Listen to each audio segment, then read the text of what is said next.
Alright guys and girls, I've been pretty busy lately, working late, stuff like that, because I do work a full-time job, but we're back at it.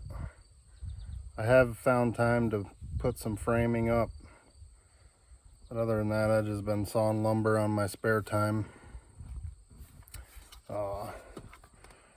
So I have an 8-foot log on the mill right now to saw. I know you're probably tired of seeing sawmill over and over, but we'll get on to bigger and better things here soon.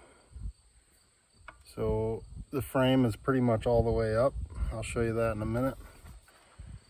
We got a little bit of framing to do on the front yet, and then we'll do trusses. So I've got all the 2x4s sawed for trusses. I think there's 40 of them, 41 of them. They're all over here, ready to go. Here's the frame. She's starting to take shape.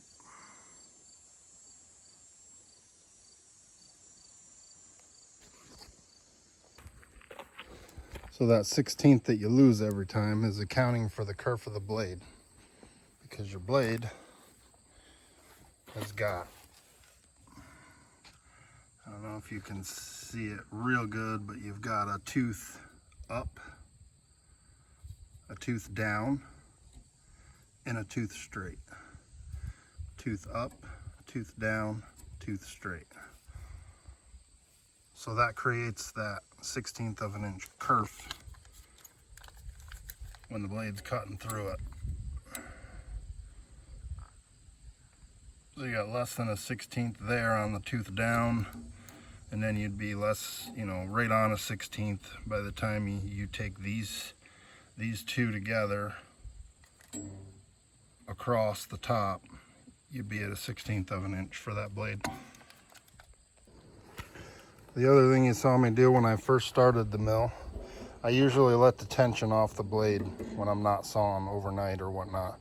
So I let the tension off of it right here. This turns the pulley to tighten or release it, and that adjusts where that blade rides on that pulley. So the tighter it is, the further out the blade comes. There's a torque spec to it, so you can torque it and get it to the right spot where the blade will ride right. But what I do is these ceramic guides that are in here, instead of rollers, these are ceramic. You can hear that when it's not right, because it runs on the back of it. So I'll just start it, turn it lightly, and then, with the throttle, and then I'll tighten it so that it tracks right. As soon as I hear it stop scraping on those guides back in the back, then I know that it's right. So now this is a magnet that Woodland Mills sends with the mill. There's 2 of them. This one here is a true measurement. This one accounts for a 1/16 of an inch for your blade kerf. But I like using this one better and just doing the measurements myself. So I've got this set. So let's see here. Let's make an easy number. Right now, that is 10 inches exactly off the deck. So what I mean by when I say off the deck, this is where the log sits. So I call this the deck. So that blade, that means, is 10 inches off the deck right now. So that blade would cut through right there at 10 inches if I left it there. So keep in mind exactly 10 inches. So when that is done, it's going to split the difference between 10. So I'm going to be a little shy of 10. And I'm going to leave a little more on the downside of 10, between a 1/16 to account for that. So that's not what I want. So what I want to be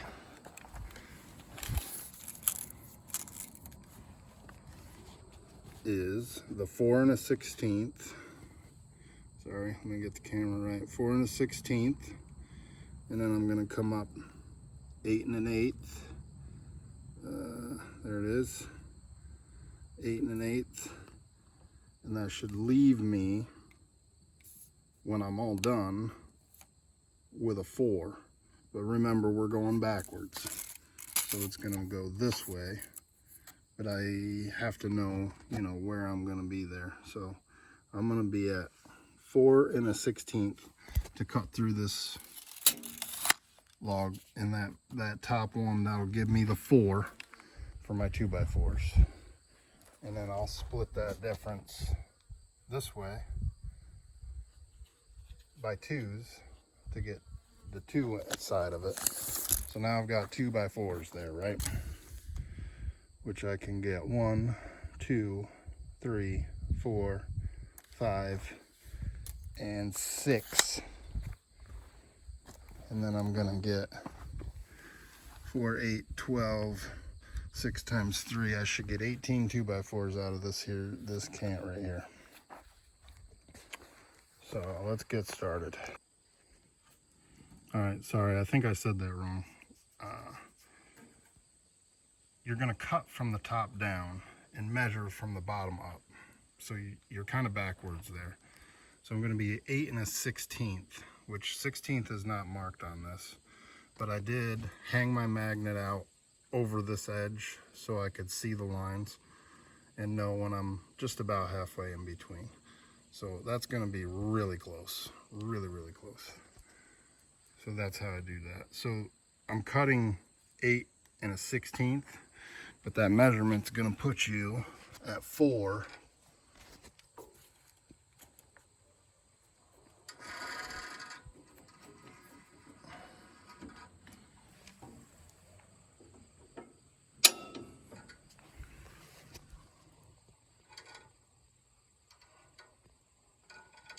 So once you're at the 4, you can see this is one of these teeth that is up. You don't want to measure the tooth down because that's what you're leaving for your next cut, so that won't matter. You got to go by the tooth that's going up. That's going to be the furthest tooth away in your cut. So I'll cut through that, and that'll give us our 4.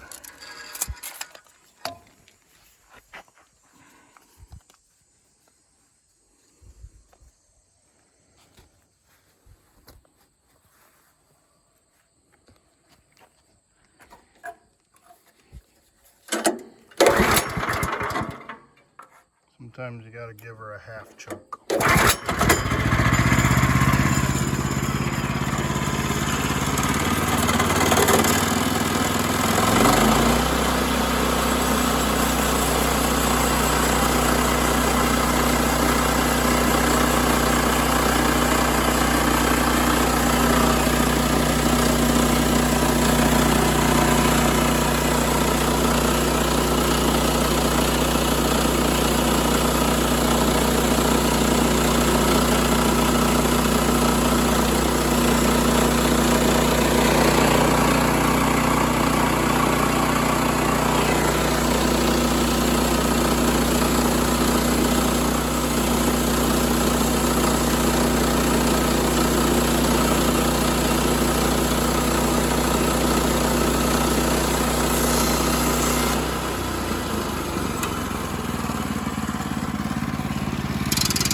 So now we're going to be at our 4 1/16.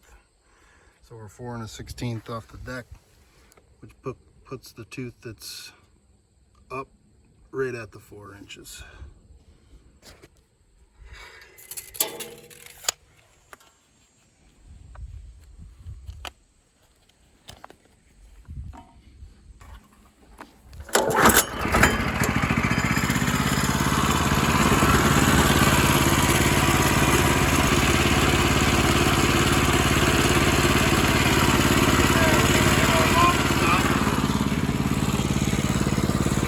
Something you always got to pay attention to.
We're looking for.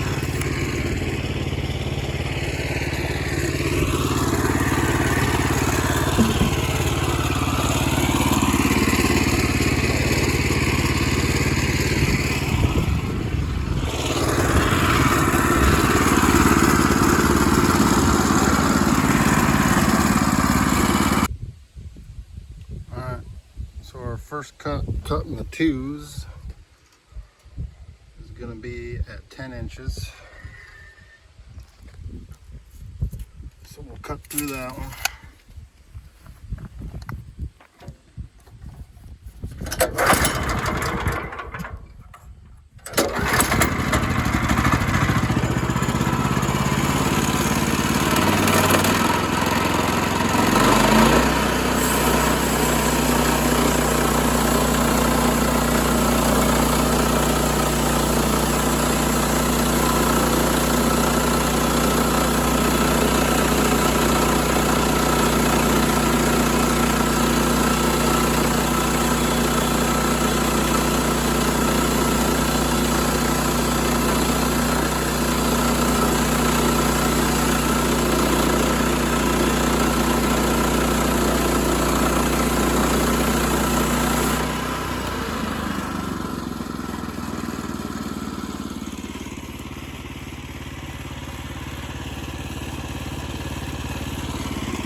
So there we go, 18 8-foot 2x4s. Last week I sawed throughout the week 40 10-foot 2x4s. I'm gonna saw one more 10-foot log into 2x4s, and that should be about everything we need. Then we can finish the frame, get the trusses built, get the trusses up, and then I'll start sawing siding for it.